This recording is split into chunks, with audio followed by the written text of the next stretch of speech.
오늘 우리들에게 주신 하나님의 말씀은 욥기 8장 5절로 7절까지의 말씀입니다. 내가 만일 하나님을 찾으며 전능하신 이에게 간구하고 또 청결하고 정직하면 반드시 너를 돌보시고 내 의로운 처소를 평안하게 하실 것이라. 내 시작은 미약하였으나 내 나중은 심히 창대하리라. 아멘. 오늘 이 말씀을 의지해서 날마다 풍성해지는 삶이라는 제목으로 말씀을 드립니다. 여러분, 우리의 그 뇌는 과학자에 가까울까요? 아니면 변호사에 가까울까요? 과학자들은 수집된 다양한 정보들을 객관적으로 분석하고 종합해서 논리적인 결론을 내리는 사람들이잖아요. 그런데 이에 반해서 변호사들은요, 이미 결과를 정해놓고 그리고 그 결과에 합당한 증거들을 수집하고 그래서 논리를 만들고 찾아가는 사람들이에요. 그러니까 과학자들과 변호사들은 반대의 길을 가는 자들이라고 볼 수 있어요. 과학자들은 결과를 찾아가는 사람들이고 변호사들은 결과를 만들어 놓고 그 결과에 맞춰가는 사람들이에요. 우리는 어느 쪽에 가까울까요? 과학자에 가까울까요? 변호사에 가까울까요?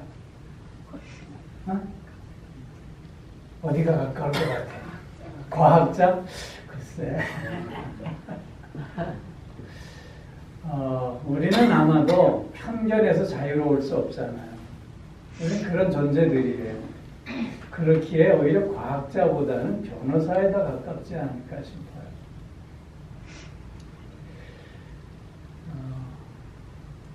객관적인 진리나 사실들, 그것들을 가지고 합리적이고 논리적인 결과를 만들어 가기보다는 내가 생각하고 내가 믿고 내가 옳다고 여기는 것을 중심으로 그렇게 결론을 만들어 놓고 그리고 거기에 맞는 정보들만을 수집하고 또 취하려고 하는 성향들이 우리에게 있지 않는가 하는 것입니다.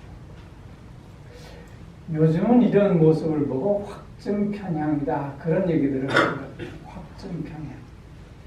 즉 확증 편향이다라고 하는 것은 내가 듣고 싶은 것만 듣고 내가 보고 싶은 것만 보려고 하는 나의 심리적 메커니즘을 말하는 거예요.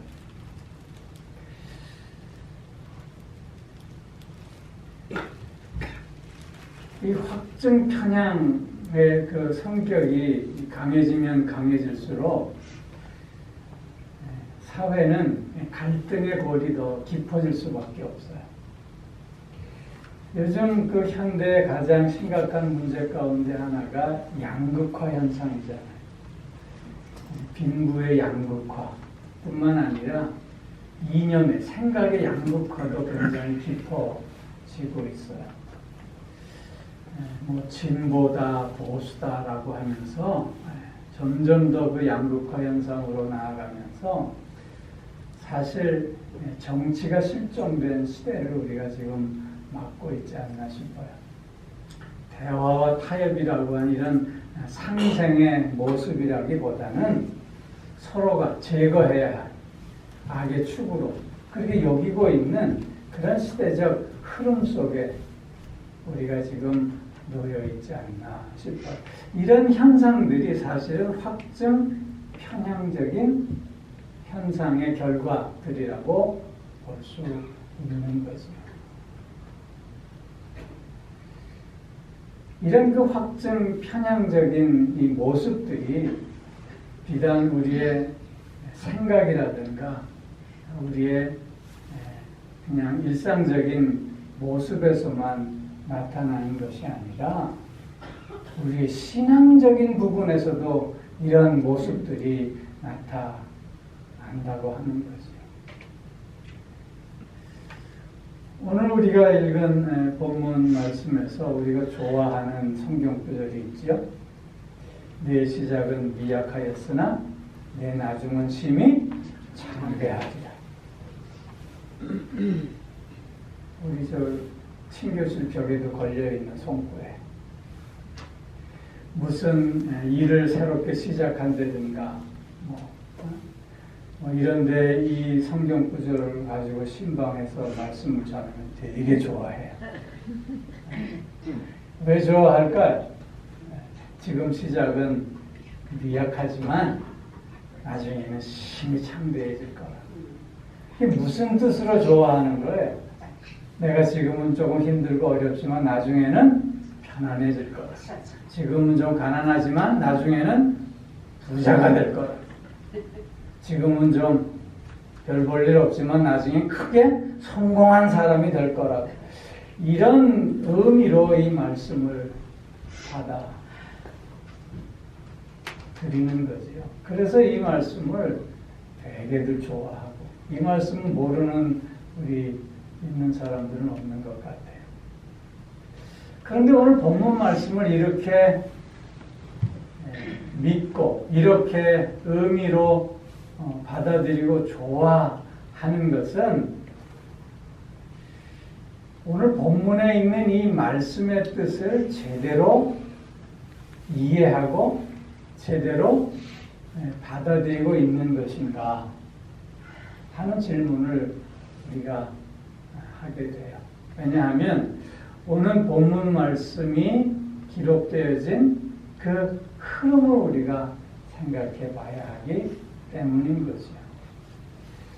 오늘 이 내 시작은 미약하였으나 내 나중은 심히 창대하겠다라고 하는 말씀을 나중에는 우리가 지금보다 훨씬 더 좋아지는 삶을 살겠다라고 하는 이런 세속적인 의미로 받아들인다면 이것 역시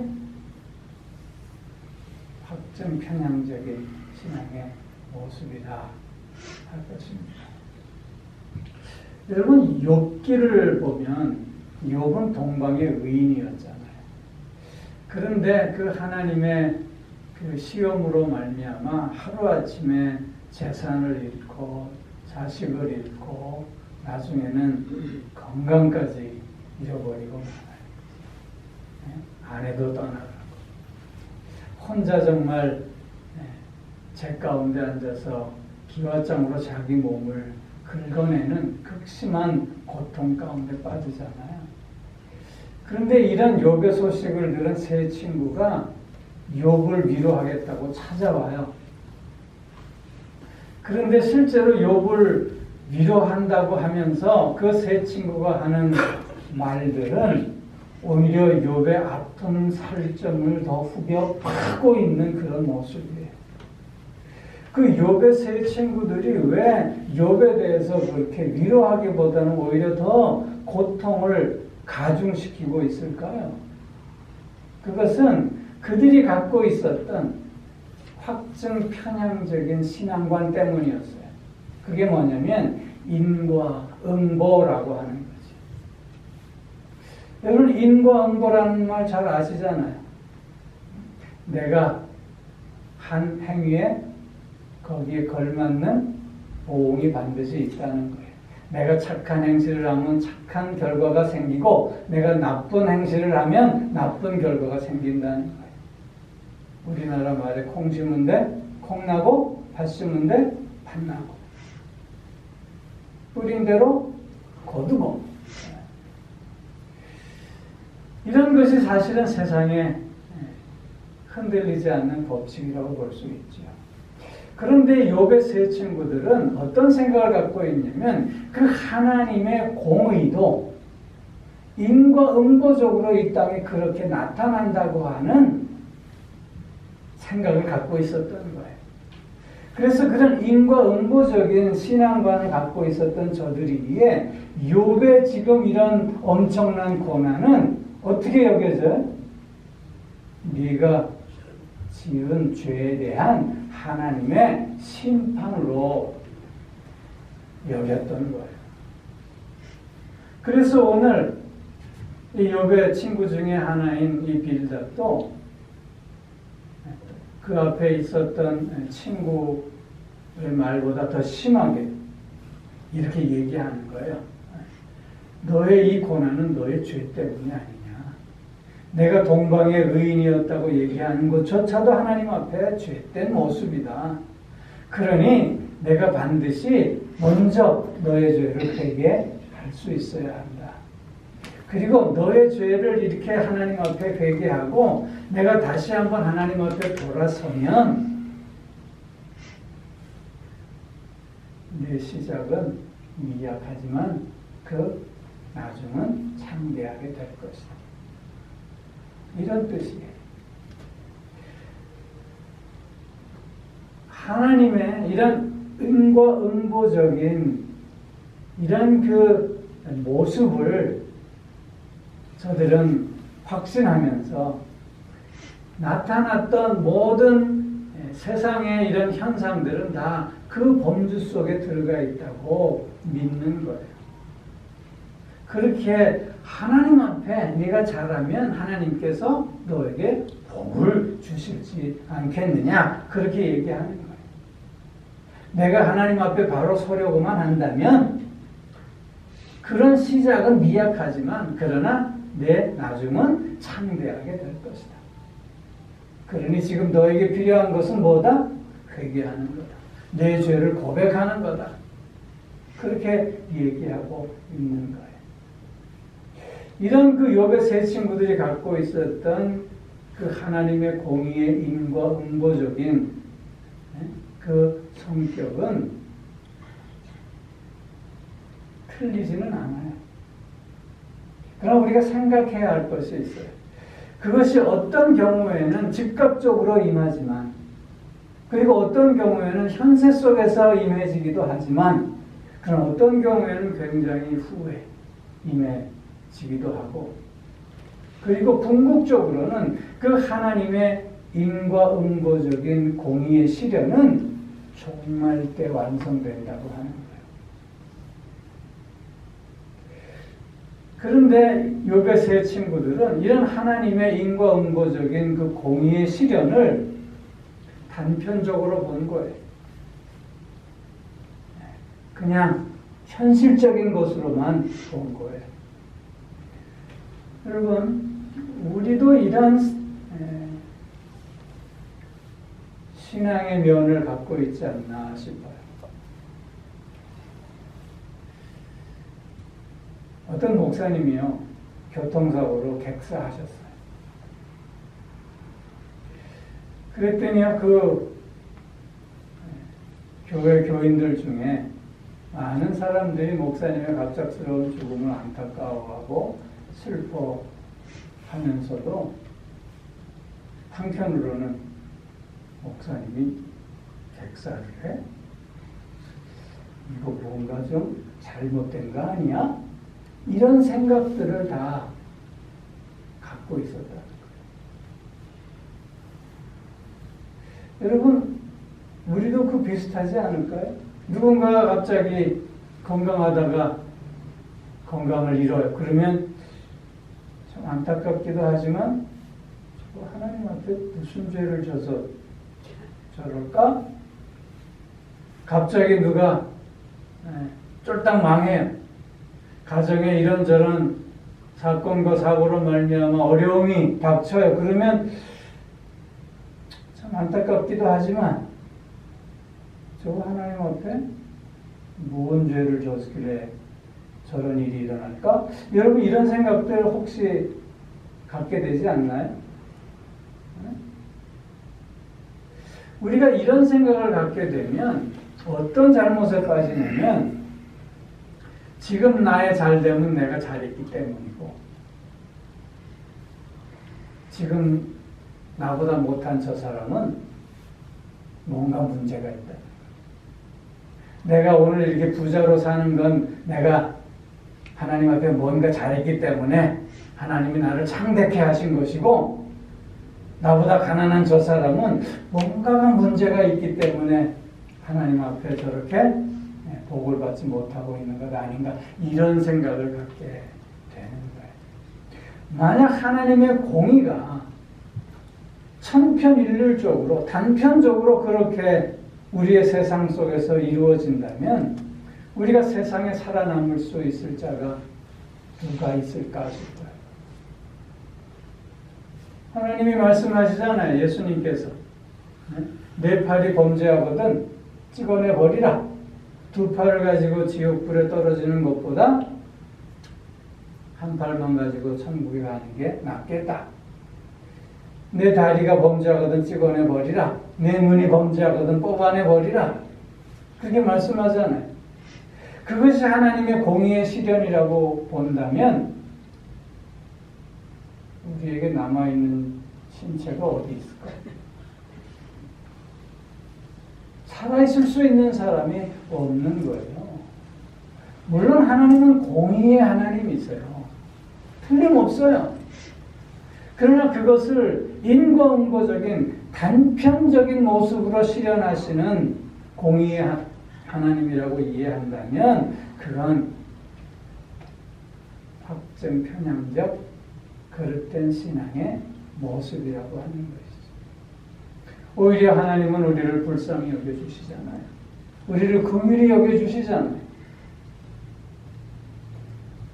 그리고 우리에게 인내하시며 기다려주시면서 은혜를 더하시고 사랑을 더하여 주시잖아요. 그래서 그 은혜를 깨닫게 하시고 그 사랑을 깨닫게 하셔서 다시금 하나님 앞에 복된 사람으로 서게 하시기를 원하시는 하나님이시잖아요. 여러분, 욥기서의 주제가 무엇일까요? 욥기서를 쭉 읽다 보면 하나님께서 욥의 고난을 통해서 욥에게 주신 복이 뭐예요? 갑절의 복? 그걸까요? 그것보다는 내가 전에는 하나님을 귀로만 들었더니 이제는 눈으로 봅니다. 욥기의 주제, 욥기가 기록된 목적이 뭐냐면 욥이 받은 가장 큰 복은 하나님을 더 많이 알게 된 것이라는 것. 하나님을 더 깊이 알게 된 것이라는 거예요.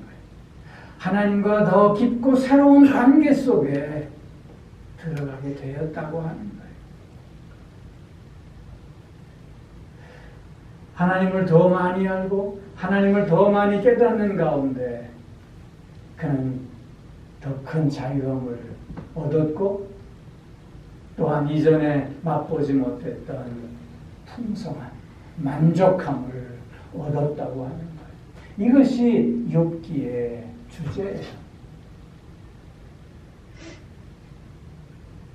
이런 의미에서 볼 때 오늘 내 시작은 미약하였으나 내 나중은 심히 창대하리라 이 말씀 역시 하나님과의 관계의 깊어짐을 통해서 날마다 우리의 마음이 평안해지고 자유로워지고 더 풍성해지는 삶을 의미하는 말씀으로 받아들일 수 있어야 하겠다는 거예요. 내가 지금 시작은 이렇지만 나중에는 욥처럼 갑절의 복을 받을 것이다. 이런 개념으로 창대함을 얘기하는 것이 아니라 하나님을 더 깊이 알고 하나님을 더 많이 아는 깨달음 속에서 오늘을 더 풍성한 삶으로 살고 그리고 하나님에 대한 더 깊은 만남 속에서 내일을 더 풍성한 삶으로 살아가겠노라고 하는. 그래서 날마다 풍성한 삶, 날마다 풍성해지는 삶을 살아가겠노라고 하는 이 소원과 이런 삶의 결단이 바로 오늘 본문 말씀의 의미라고 하는 것이죠. 하나님께서 우리에게 주시는 진정한 복은 무엇일까? 그것은 이 세상에서 더 잘되고 더 건강해지고 더 힘이 있어지는 것이라기보다는 하나님을 더 깊이 알고 하나님을 더 많이 알고 하나님과의 더 새로운 관계 속에서 날마다 자유로워지고 날마다 더 풍성해지는 삶이 되어야 하지 않겠느냐 하는 것이죠. 그것이 하나님께서 우리에게 주시려고 하는 복이요. 우리가 오늘도 누려야 하는 복인 줄로 믿습니다. 이런 의미에서 우리가 더욱더 하나님을 깊이 알아가는 길이 어떤 길일까? 하나님을 더 많이 알고 깊이 알음으로 말미암아 더 새로운 관계 속에서 자유하고 풍성함을 누릴 수 있는 길이 어떤 것일까? 라고 물을 때 우리 오늘 본문을 통해서 그 답을 찾을 수 있게 되는 것이죠. 첫째는 하나님을 찾는 삶이 되어야 한다. 5절 말씀에 내가 만약 하나님을 찾으며 전능하신 이에게 간구하고 그랬어요. 하나님을 찾는다고 하는 건 하나님 앞에 기도한다는 뜻이에요. 성경은 우리에게 쉬지 말고 기도하라 그렇게 말씀하고 있잖아요. 쉬지 말고 기도하래요. 여러분 하나님께서 우리에게 쉬지 말고 기도하라 라고 하는 이 말씀의 의미는 무엇보다도 하나님이 나와 함께 하시겠다고 하는 전제가 포함된 말씀이에요. 쉬지 말고 기도해라 라고 하는 건 늘 내가 너와 함께 하겠다라고 하는 뜻이에요. 임마누엘의 하나님이 되어 주시겠다고 하는 뜻이에요. 쉬지 말고 기도해라 라고 하는 뜻은 또 뭐예요? 내가 너를 적극적으로 도와주시겠다고 하는 에베네셀의 하나님이 되어 주시겠다고 하는 의미가 또한 담겨져 있는 말씀인 거예요. 쉬지 말고 기도해라 이렇게 우리에게 말씀하시는 것은 나보다 나를 더 잘 알고 계시는 하나님께서 내가 필요한 모든 것을 미리 다 예비해 주시겠다고 하는 여호와 이레 하나님이 되어 주시겠다고 하는 의미가 거기에 담겨져 있는 거예요. 날마다 하나님을 찾는 삶을 통해서 그래서 우리는 하나님을 더 깊이 알고 더 새롭게 알고 더 많이 알아가는 풍성한 삶을 살 수 있게 된다는 거죠.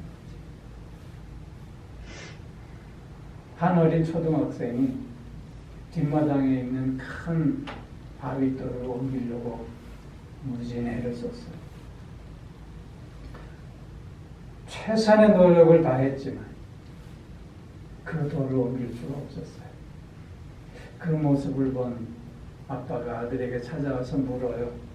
너 최선을 다했니? 최선을 다했어. 아빠가 아들에게 이렇게 얘기해. 내가 한 가지 안 한 게 있어.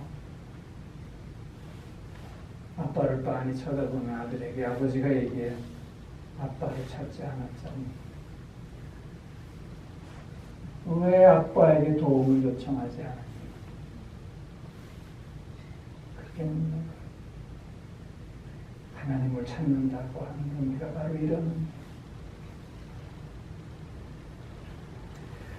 우리가 하나님을 찾고 하나님 앞에 기도한다는 것은 우리의 최선이 완성되어진다는 것을 의미해요. 우리가 하나님을 찾고 날마다 하나님을 부르고 하나님 앞에 기도한다고 하는 것은 매 순간순간 하나님과 함께하고 하나님의 도우심을 경험하고 하나님의 미리 예비해 놓으심을 체험하는 삶을 살게 된다는 뜻이에요. 하나님을 찾는 삶이 될 때 우리의 삶은 날마다 풍성해질 수 있습니다. 늘 하나님을 찾는 우리가 될 수 있기를 바랍니다. 두 번째로는 하나님 앞에 순전한 삶을 살 수 있어야 돼. 여기 6절 말씀에 또 청결하고 정직하면 반드시 너를 돌보시고 청결하고 정직한 하나님 앞에 늘 순결한 삶, 늘 순전한 삶을 살 수 있어야 된다고 하는 거죠. 여러분 시편 16편 8절 말씀에 보면 내가 여호와를 늘 내 앞에 모시니 그랬더니 그가 늘 내 옆에 계심으로 내가 요동치 아니하리로다. 내가 여호와를 늘 내 앞에 모셨더니 여호와께서 내 우편에 계심으로 내가 요동치 않는 삶을 살게 되었다라고 하는 시편 기자의 고백이에요. 여러분 우리가 하나님 앞에서 늘 진솔한 삶을 살고자 할 때 우리는 눈앞에 있는 유혹에 흔들리지 않게 됩니다. 우리는 타협의 유혹에서 자유할 수 있습니다. 눈앞의 이익을 위해 때로는 우리가 비겁하기도 하고 비열해지는 연약한 모습을 보일 수 있지만 그러나 늘 하나님 앞에 진솔하고자 한다면 우리는 그것을 뛰어넘는 삶을 살 수 있게 된다고 하는 거죠. 여러분 오늘의 풍성함이 내일의 수치로 변해서는 안 되지 않겠습니까? 오늘의 풍성함이 내일의 더 큰 풍성함으로 나아갈 수 있어야 하지 않겠습니까? 그 오늘의 풍성함이 내일의 풍성함으로 나아갈 수 있는 길은 오늘도 내가 하나님 앞에 진솔한 삶을 사는 거예요. 정직한 삶을 사는 거예요. 마음이 정결한 자는 복이 있나니 저가 하나님을 볼 것이요. 하나님 앞에 진솔한 삶을 사는 자는 하나님을 보게 되고 하나님을 본다는 것은 하나님의 선하심을 맛보며 사는 삶을 얘기하잖아요. 우리가 날마다 풍성해지기를 원한다면 하나님 앞에 진솔할 수 있어야 합니다. 하나님 앞에 정직할 수 있어야 합니다. 세상과 타협하거나 이렇게 저렇게 나 자신을 버리는 삶이 되지 않아야 할 것입니다. 늘 내 앞에 하나님을 모십니다. 늘 하나님 앞에 있음을 확인하면서 결코 흔들리지 않는 삶을 통해 날마다 풍성해지는 삶을 누리는 우리가 꼭 되어지기를 소망합니다.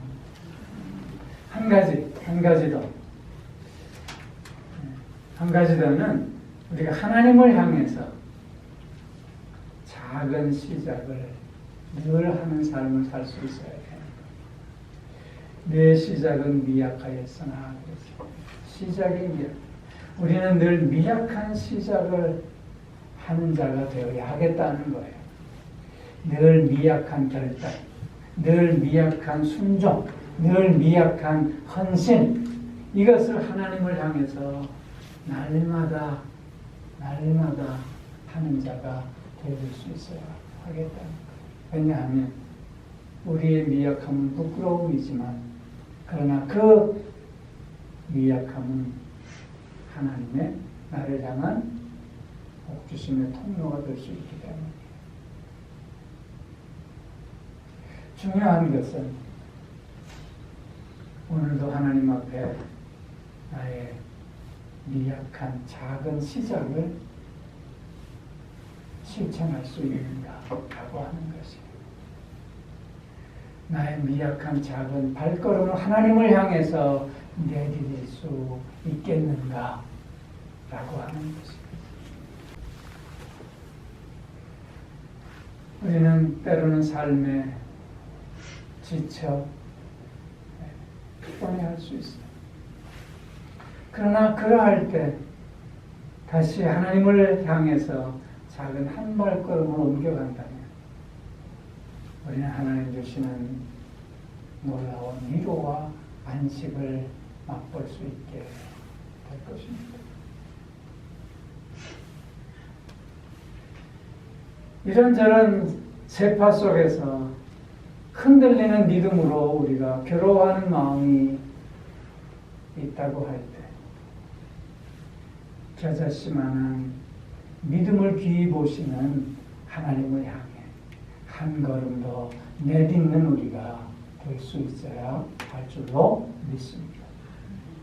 이러한 작은 시작은 결국 하나님의 손에 붙들려 창대한 시작이 될 줄로 믿는 것입니다. 우리는 점점 나이 들어가고 있습니다. 잠언에 보면 노인의 백발은 면류가 아니다 그렇게 얘기해요. 노인의 백발이 왜 면류관일까요? 세월을 많이 보냈다고 해서 면류관이 될까요? 백발이 노인의 면류관이다라고 하는 그 말의 뜻은 노인의 아름다움은 성숙에 있음을 얘기하는 거예요.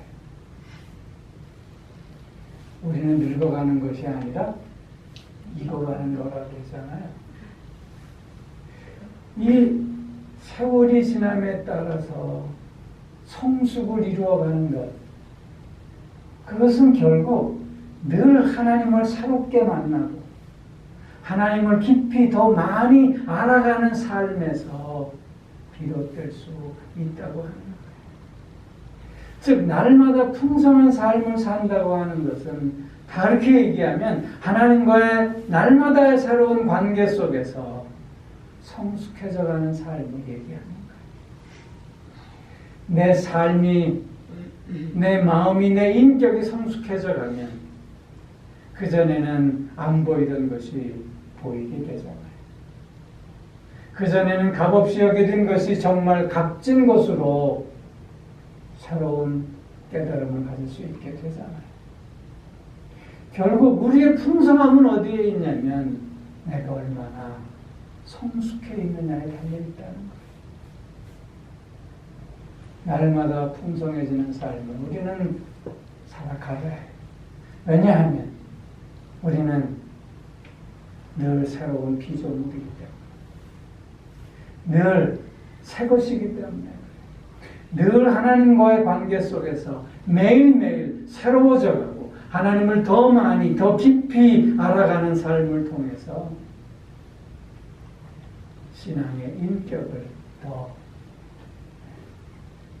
익혀가는 우리가 되어야 하기 때문에 우리의 삶이 하루하루 더 성숙해져가는 삶이 되어질 수 있게 주의 이름으로 축원합니다. 날마다 풍성해지는 삶을 살아가는 우리 모두가 되어지기를 주의 이름으로 축원합니다. 기도하겠습니다.